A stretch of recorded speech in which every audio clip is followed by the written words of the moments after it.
Legendary Indian filmmaker Gautam Ghosh is making waves at the Cannes Film Festival with his latest Indo-Italian film, Parikrama, The Journey. The film delves into urgent global issues, including ecological threats, environmental degradation, and the enduring human struggle for survival. In an exclusive conversation, DD India's Jaya Sinha spoke to Gautam Ghosh about the overwhelming response and houseful screening of his film at the festival market. We are at the Cannes Film Market. A lot of films are screened here. We are joined by National Award-winning filmmaker Gautam Ghosh. So, welcome to DD India. Your film was screened at the film market today, and I was told that it is houseful. How was your experience at the Cannes Film Festival? Well, when I've been in Cannes several times since 1982, a long time. Well, every time I come here, I find something new. But one thing is very interesting about Cannes, that, it's a unique combination of art and commerce. My screening was full today, and CII had taken initiative. So was my Italian producer.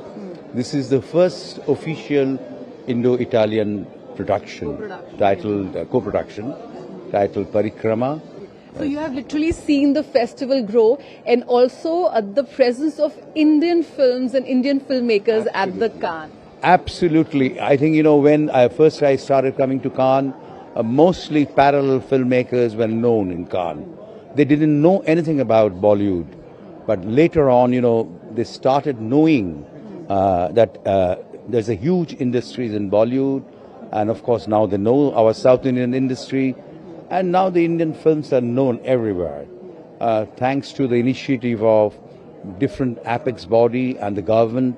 Here is Thailand Pavilion, and here is a special pavilion for India. We can see a little India over here. Exactly. This pavilion is for India. You see, little India, the Northeast. Northeast is such a beautiful place. Both, its flora, fauna, its culture, diverse culture. And, they're showcasing everything, in CII platform and even in Indian platform where you have a stall of NFDC. So I'm very excited, I'm coming to Cannes after quite a long time. So definitely it's wonderful to be in Cannes. Indian cinema, Indian actors, Indian films are shining at the Cannes Film Festival. And here at the pavilion where we can see what India is offering the world, the mantra is, come, create in Bharat for the world. With camera person Sumit reporting for DD India, this is Jaya Sinha from Cannes.